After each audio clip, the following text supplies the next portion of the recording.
Və aleykum assalam. Deməli, bir bacı yeni hidayət olub, hardasa 1-2 il sələfidir, salamat əqidəli qardaşları dinləyir.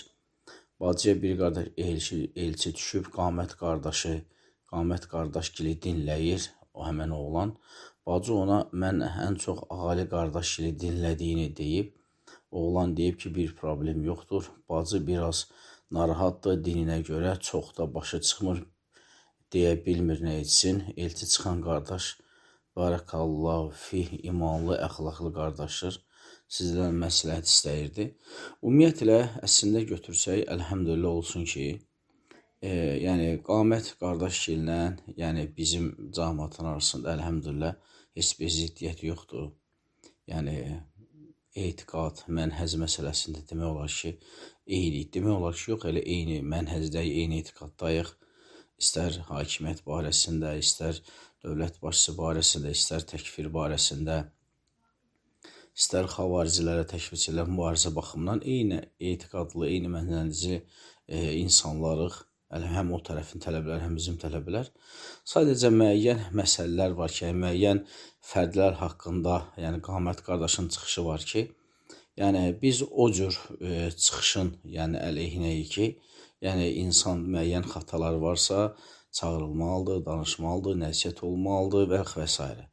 Yəni onu istisna eləsək, əlhəmdülillah, yəni bizim aramızda inşallah ki, heç bir problem yoxdur. Çünki hər bir məsələdə əlhəmdülillah biz eyni etiqadlı, eyni mənhəcik. Sanki elə bir ki, bir almanı iki yerə bölmüş kimi. Əlhəmdülillah, burada bir problem yoxdur. Yəni həmən oğlanın qamət kili dinləməsinə bir qəbahət yoxdur. Və əlhəmdülillah, həmçinin əgər qardaş da dini, əxlaqı yerindədirsə, əlhəmdülillah, bacının o ilə ailə qurmasında inşallah ki, bir qəbahət, bir problem yoxdur. Və aleykum assalam və rəhmətullahi bərəkət. Qeyri-müsəlman qızın, oğlanın, onunla məhrəm olmayan, qarşı cinslə müəyyən müddət danışması, zinaya yaxınlaşmağa doğru addımlamaları, sonrası digər müsəlman tərəfinin qətiyyəti ilə zinadan uzaqlaşdıqdan sonra tərəflər bir-biri ilə hallaşa bilər. Məsələn, digər tərəf də müsəlman olub artıq və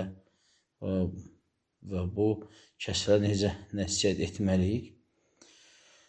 Yəni, belə başa düşdüm ki, yəni iki tərəfdən biri cahildir, biri isə müsəlmandır və bunlar bir-birlərinə naməhrəmdirlər və bunlar bir-birləri ilə danışırlar, hətta zina həddinə qədər, sonra isə başa düşüblər və aralanıblar. Hər bir halda, əgər onlar tövbələrində sadiqdirlərsə, tövbələrində doğrudurlarsa, dürüstdürlarsa və Allah Subhanahu taala tərəf dönüblərsə, artıq tövbələri də Allah Subhanahu taala yəni qəbul edir. Amma biri-birinə qarşı da, belə deyim, bilmirəm, indi burada tam nə deyilinə qəsd olunur. Əgər biri-birinə qarşı, misal üçün deyək, təcavüz də olubsa da belə, yəni zina həddinə çatmayan təcavüz də olubsa belə və tövbə etdikdən sonra təbii ki, halallaşa da bilərlər.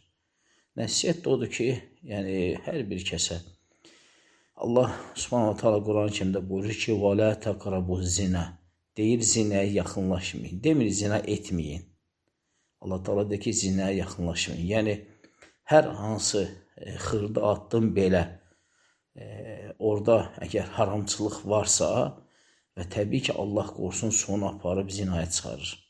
Ona görə heç bir halda bir-birinə məhrəm olmayan kəslərin bu cür yazışmaları, görüşmələri və s. təbii ki, Allah qorusun axıra aparıb, yəni zinaya çıxır, axıra aparıb zinaya çıxır. Çünki zinaya yaxınlaşmaqdır. Bunlar hamısı zinaya yaxınlaşmaqdır və tədricən addım yaxınlaşırlar zinaya, sonra isə Allah qorusun artıq aralan heç bir pərdə qalmır və zina baş verir. Ona görə hər bir kəsə, istər qadın olsun, istər kişi olsun, tövsiyə odur ki, yəni Allahdan qorxsunlar və bir-birinə məhrəm olmadıqları halda, yəni bu cür yazışmalar, görüşmələrdən uzaq olsunlar. Bilsinlər ki, bunlar hamısı haramdır və harama da aparır. Allah qorusun. Və tövbə eləsinlər, Allaha qayıtsınlar. Və aleykum assalam. Uşaqlar üçün maraqlı olsun deyə heyvan formalı ayı, it, piçeni hazırlamaq olar. Yəni əgər onun konturunu, cizgiləri formasında eləyirsə problem yoxdur. Yəni misal üçün deyək ki, belə qulaq eləyir, yumru eləyir, ayaq izi qoyur belə. O formada piçeni zad eləyir. İnşallah burada bir problem yoxdur. Çünki o zaten şəkil hesab olunmur. O şəkil hesab olunmur. Və aleykum assalam. Bir bacı var ixlaslı. Bu bacının qardaşı dünyasını dəyişib. Qardaşı deyirlər ki, mən tanımıram, narkoman olub. Bacıya başsağlığı vermək üçün yüzün yerinə getmək olar. Bəli, olar. Çünki məqsəd onun qardaşının narkoman olmaması deyil. Məqsəd o bacıya təskinlik verməkdir. Bacıya təskinlik verməkdir. Ona görə gedib bacıya başsağlığı vermək olar. Və aleykum assalam. Bu yazılan hədisi ətraflı başa salardı, zəhmət olmasa. Yəni biz qadınlar evdə dar enli şalvar geyirik, bu olmaz ki.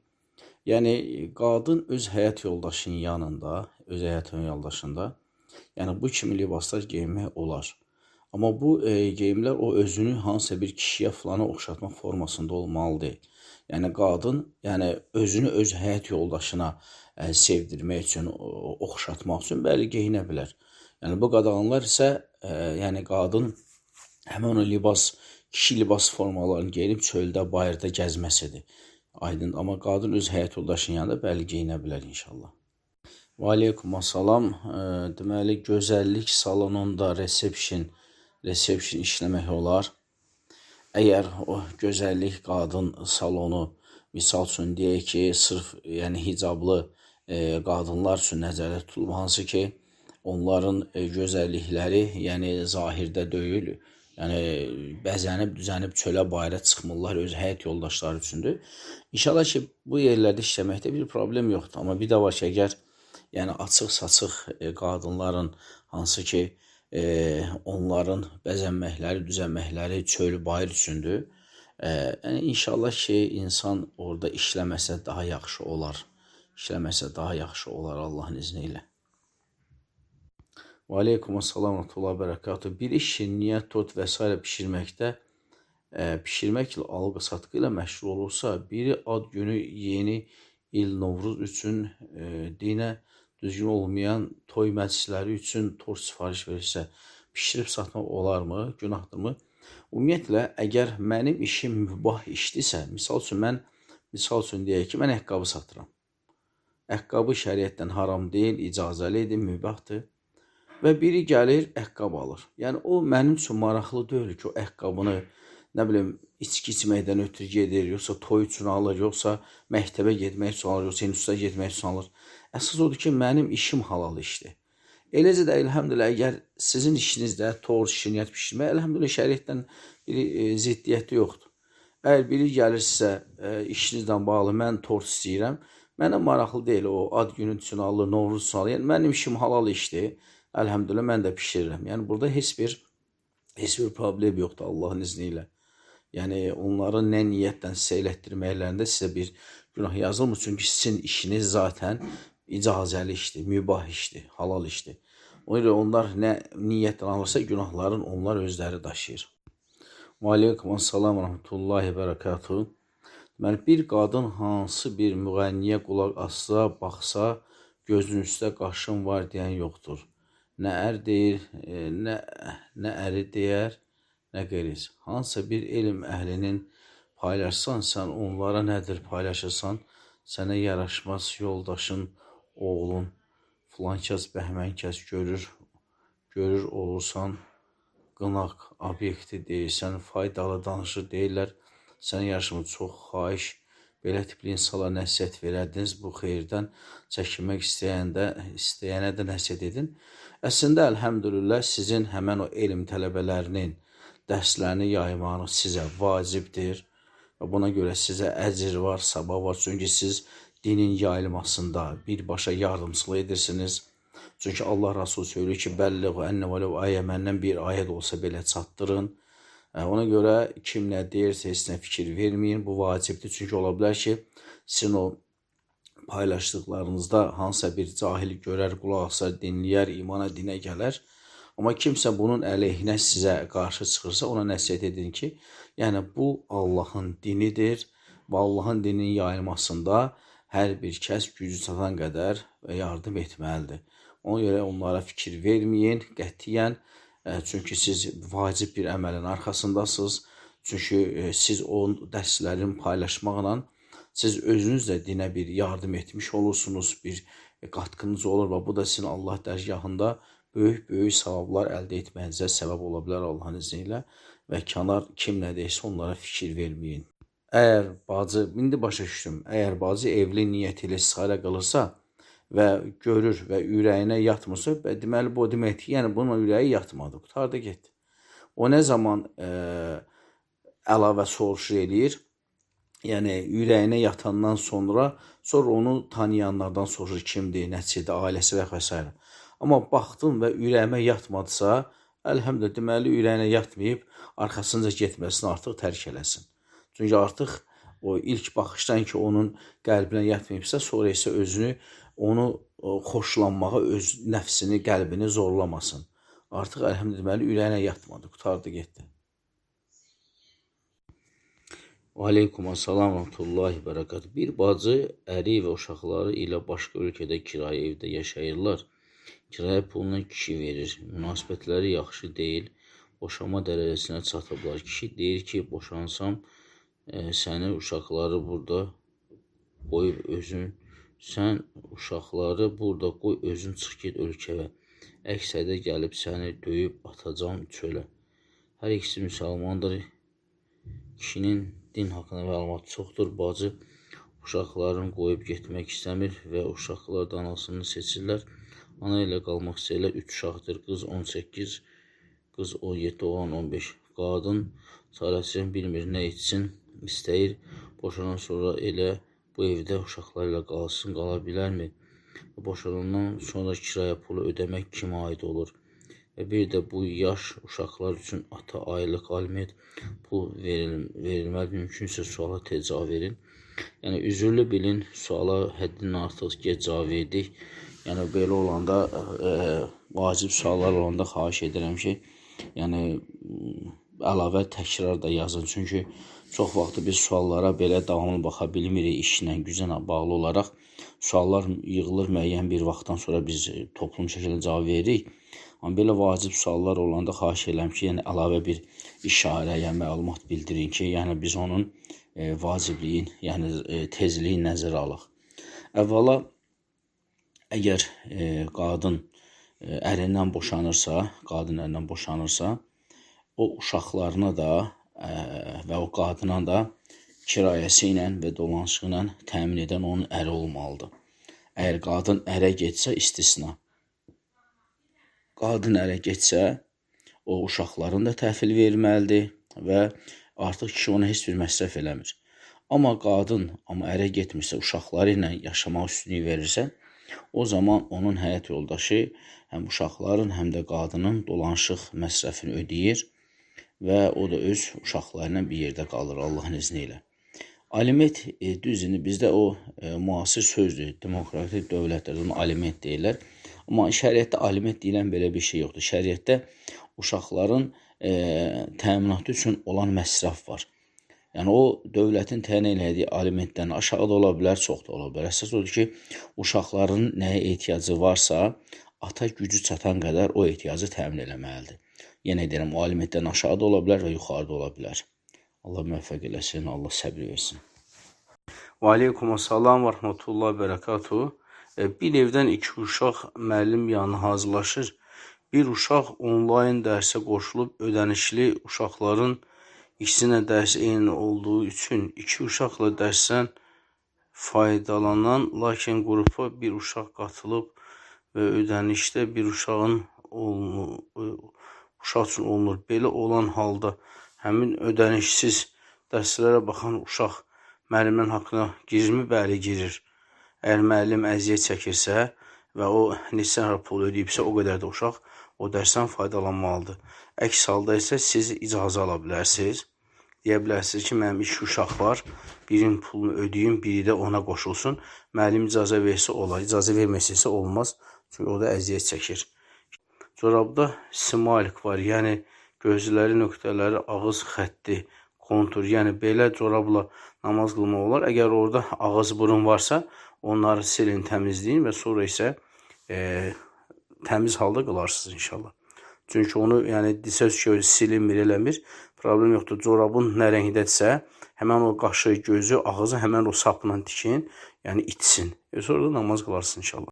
Aleykum assalam. Bir bacı qızının toyuna dəvət edir. Amma toyda musiqi də var. Necə musiqi də var, necə var? Deməli, kişilər muğamat, bu da təzə, kişilərdən muğamat bu da təzə çıxıb, qadına da musiqi olacaq deyirlər. Xına yaxtı mərasimi. Mən deyirəm, olmaz, deyirlər ki, olar. Qadına icazəlidir. Buna dəlil nədir? Xeyr, qadınlara musiqi haramdır. Necə ki, kişilər haram olduğu kimi.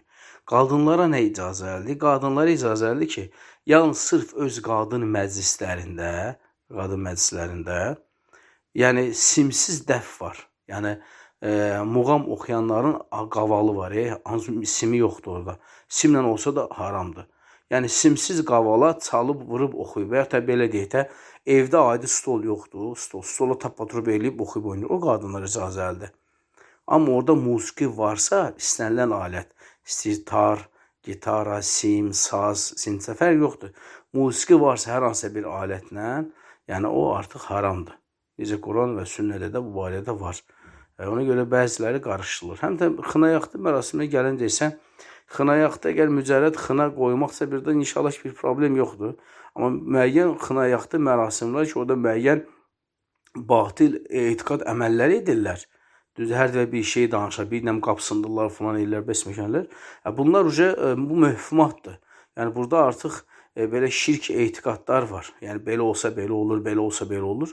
Bunu eləmək haramdır. Amma mücərrəd elə qadına yığışır, oynayır, sevinirlər, əylənirlər, xına qoyurlar əllərini. İnşallah ki, burada bir problem yoxdur. Amma əgər musiqi varsa, bir mənalı olaraq, yəni orada iştirak eləmək olmaz, haramdır. Və həmçində kişilərin də toyunda muğamat oxumaq belə, o da icazəli deyil. Çünki bu yalnız yəni qadınlara gəlib. Yəni musiqisiz toy keçirmək, yəni taxtaya vurub oxuyub oynayıb, o qadınlar üçün gəlib, kişilər üçün gəlməyib. Bacı sual yazmışız toyla bağlı, sonra deyir ki, təəssüf ki, toy oldu, amma qadınlar ayrı oturublar deyirlər kişilərdən. Bacılardan oynayan da var, onlara günah yazılsın. Bəli, əgər söhbət musiqili toya gedib iştirak edib oynayıblarsa, elə bil ki, 2 qat da günah qazanır. İştirak eləməyin günahı 1 və ikincisi də düşüb ortada o musiqinin sədaları altında oynamaqlarına görə də ikinci günahlarını da qazanıblar. Allah Subhanahu əfv eləsin, bağışlasın. Yəni bir sözlə biz bilirsiniz nətərdir? Biz çalışmalıyıq ki, dinimizi qoruyaq, saxlayaq. Yəni bax, o musiqili toyun olub-olmamağında nə xoşbəxtçiliyi var ki? Yəni, əlhəmdülillah, ailələr Quran və sünnə üzərində evlənsələr, Quran və sünnə üzərində toyları olsa, yəni, ən böyük xoşbəxtçilik odur. Yəni, nə məcburdur gedəsən musiqili toya oxuyasan, yəni, oyna nə olur ki? Günahdan başqa bir şey deyil, haramdan başqa bir şey deyil. Onun ya Allah Taala əfv eləsin, bizi bağışlasın. O toyda o musiqi sədaları altında oynayan bazıları da Allah Taala əfv eləsin, bağışlasın. Qoy tövbə eləsinlər, Allahdan bağışlanma diləsinlər. Çünki haram bir əməl ediblər. Aleykum assalam və rəhmətullahi və bərəkatuhu. Bir uşağın üzüyü otaqda qalmışdı. Həftələrlə dəymədik, saxladıq, ancaq sahibi gəlmədi. Bu halda üzüyü sahiblənmək icazəlidirmi?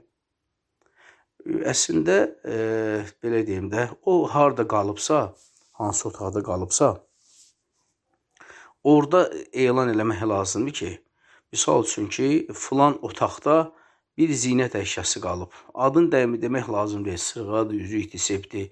Sadəcə demək lazımdır ki, yəni bir nəfərin orada bir zinət əşyası qalıb. Kim orada yadından çıxıb unudubsa, xəbər eləsin. Yəni, çünki belə saxlamaqla deyil, o nə bilsin ki, harada itirib. Onu orada qoyan uşaq da, bəlkə yadında deyil, harada itirib, harada. Amma sinifdə elan olunsa, onun yadına düşür ki, mən itirmişəm, mən elə biləm ki, misal üçün, filan dönərxanadadır, sən də belə otaqda qalıb. Ona görə elan olunsa, yaxşı olar. Kim o vəsifi dəqiq deyərsə, özünə də qaytararlar inşallah. Aleykum olsun. Əgər atam, qardaşım ilə səfərə çıxmaq alınmırsa, bibimlə gedə bilərəm. Əgər əmin səfərsə, misal üçün deyək ki, məsəl üçün Bakıdan mindir, misal üçün gedib Kürdəmirdə düşəcəksən və ya Ağdaşda düşəcəksən, inşallah bir problem deyil. Çünki əmin dövlətdir, əmin şəhərdir, əlhəmdülillah, əmin amansılıqdır. Burada bir problem yoxdur inşallah, onu edə bilərsən. Yəni, əgər atanla, qardaşın alınmırsa və dövlət daxilidirsə, əmin amansılıqdırsa, əlhəmdülillah, burada bibinlə gedib orada düşə bilərsən. Və aleykumussalam. Bir bacı dedi ki, ər həkimə gedirsənsə, qadın həkiminə get. Və əgər yaşadığın yerdə qadın həkimi olur, kişi həkiminə getsən, haram iş görmüş olursan. Mən kişi həkimlərinə getdiyim olub. Səbəb isə yaxşı qadın həkimi tanımadığım olub. Məsləhət üzərində kişi həkiminə getmişəm. Hətta bir dəfə də xəstəlik şübhəsi var idi, yönəltdilər yenə də kişi həkimi yaxşı, kişi həkiminə yaxşı qadın həkimi heç kim tövsiyə etmədi. Və indi də davamlı müalicə aldığım, müayinə olduğum həkimlərin bir qismi kişidir. Mən haram iş görmüş sayılarmı? Xeyr. Bu haram iş sayılmır, çünki burada zərurət məsələsi var, yəni can məsələsi var. Əgər bir sahənin özünün peşkar mütəxəssis həkimi varsa, o zaman onun yanına getmək olar. Çünki bilirsən ki, əgər bu həkim qadın həkimdən qat-qat üstündür. Amma eyni dərəcəlidirsə, qadın və kişi eyni dərəcəlidirsə, bəli, o zaman sən qadının yanına getməlisən, kişinin yanına getməyə görə günah daşıyacaqsan. Amma eyni dərəcə deyil, kişi qat-qat üstündürsə və o zaman bəli, şəriət sənə düzgünün yanına getməyi buyurub. O da təbii ki, kişi həkimdir. Amma orada da yenə tək olmalı deyilsən, yanında məhrəmin olmalıdır. Və aleykumussalam və rəhmətullahi və bərəkatuhu. Suala görə üzrlü sayın. Qadından gələn ağ maye dəstəmazı pozan bir amildir. Xəstəlik və səbəbi ilə deyil. Daim bir heyz dövründən digər heyz dövrünə qədər gəlirsə və heyz bitdən sonra yenə də davam edirsə. Əgər dəstəmazı pozan bir haldırsa, bu zaman qadın tutaq ki, zöhr namazından 25 gün öncə dəstəmaz alıb və namaza başladıqda bu halı müşahidə etməyə və həmən halda namaz qılıb.